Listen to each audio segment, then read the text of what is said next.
Hello বন্ধুরা, good morning. তো আজকে তো শিবরাত্রি, তো শিবরাত্রির অনেক শুভেচ্ছা তোমাদেরকে। তো তোমাদের শিবরাত্রি খুব ভালোভাবে কাটুক। তো দেখো সকালবেলা উঠেই এই যে বিছানা গোছাতে চলে এসেছি। তো পুজো বলে উপোস বলে তো আর কাজ থেমে থাকে না, কাজগুলো তো করতেই হবে। কাজগুলো না করলে কে করবে? আমাকেই করতে হবে, সংসারী মানুষ যেহেতু। তো তার জন্য বিছানাটা গুছিয়ে নিচ্ছি রোজকার মতো। বিছানা গুছিয়ে তারপরে এই যে চলে এসেছি, দেখো ছোটো মেয়ের জন্য দুধ গরম করার জন্য, দুধ খাওয়াবো তার জন্য। আর ছোটো মেয়েও আজকে একটু তাড়াতাড়ি উঠে পড়েছে। তো চতুর্দশী তো পড়েছে 4:48। তো 5টা নাগাদই ধরো। তো সন্ধেবেলা পুজো করব, সারাদিন উপোস করে থেকে সন্ধেবেলা পুজো করব।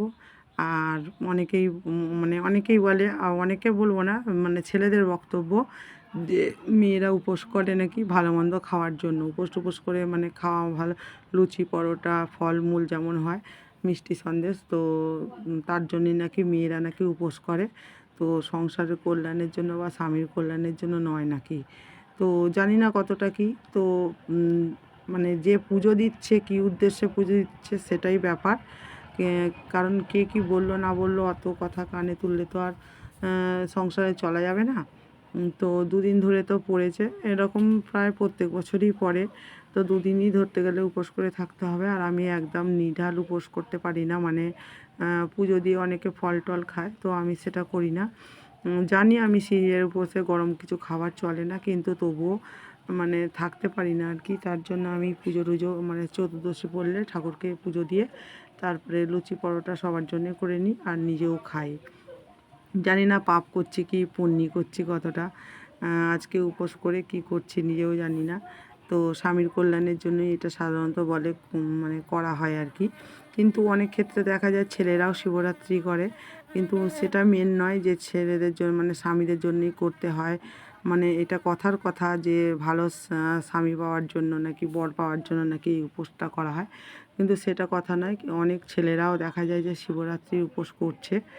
তো অনেক মানে অবাঙালিরা বিশেষ করে, আর বাঙালিরাও করে দু একজন, যেমন আমাদের পাড়ার মধ্যে দু একজন দেখলাম উপোস করেছে আর কি। তো ওই বেলার দিকে ঠাকুরকে জল দেবে আর কি, উপোস ভাঙবে। তো সেটা তো আমিও সেরকমই, মানে চতুর্দশী পড়লে তবে আমি ঠাকুরকে জল দিয়ে এসে মানে খাবার টাবার করবো আর কি, রান্নাবান্না করব।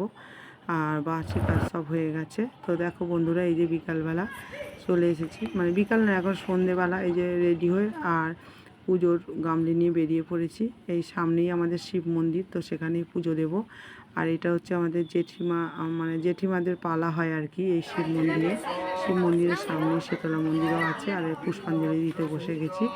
এই বাইরেটা পুষ্পাঞ্জলিটা দিয়ে আর ভেতরে মানে শিব ঠাকুর আছে, ওখানে জল দিতে হবে। কারণ ভেতরের জায়গাটা অনেকটাই শর্ট, অনেকটাই ছোট, মানে বসলে মানে জায়গা হয় না। দেখতে পাচ্ছ বেশ ভালোই ভিড় হয়েছে। আর তাছাড়াও এমনি অসৌচ চলছে, কে মারা গেছে তার জন্যে আরও ভিড় হয় নাহলে। তো একটু কমই হয়েছে। তারপরেই চলে এসেছে দেখো বন্ধুরা শীতলা মন্দিরে। কারণ একটা মন্দিরে দিলে আর একটা মন্দিরে না দিলে অপমান করা হবে ঠাকুরকে। আর তারপরে পুজো টুজো দিয়ে এসে রান্না করে নিয়েছি। করেছি হচ্ছে ছোলার ডাল আর লুচি। তো ভেবেছিলাম ঘুগনি করব, কিন্তু কড়াইটা ভেজানো হয়নি, তার জন্য আর ঘুগনি করলাম না। ছোলার ডাল আর লুচি করলাম। করে এই যে ছোটো মেয়েকে খাওয়াচ্ছি আর আমি খাচ্ছি। আমার হাজব্যান্ডের খাওয়া হয়ে গেছে, শুয়ে পড়েছে। আর আমার বড় মেয়েরও খাওয়া প্রায় হয়েই গেছে। আর আমার ছোটো মেয়ে আর আমিই খাচ্ছি এখন লাস্ট ফিনিশিং। বন্ধুরা, তো দেখো খাওয়া দাওয়া কমপ্লিট, তোমাদের দেখালাম। লুচি আর ছোলার ডাল করেছিলাম, সারাদিন উপোস করে পুজো দিয়ে খেয়ে নিয়েছি। আর ভালো লাগছে না, এবার শোবো। তো এখন সময় হচ্ছে দেখো 11টা বাজতে 5 মিনিট বাকি।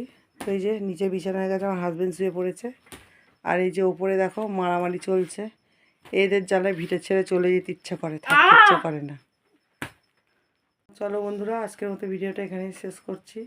দেখা হচ্ছে পরবর্তী ভিডিওতে, পরবর্তী আর একটি নতুন ব্লগে। তো তোমরা খুব ভালো থেকো, সুস্থ থেকো এবং পরিবার সকলকে খুব ভালো রেখো।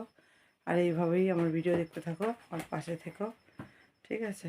আশা করছি তোমাদের ভালো লাগবে। যদি ভালো লাগে তাও কমেন্ট করো, আর যদি ভালো না লাগে তাও কমেন্ট করো।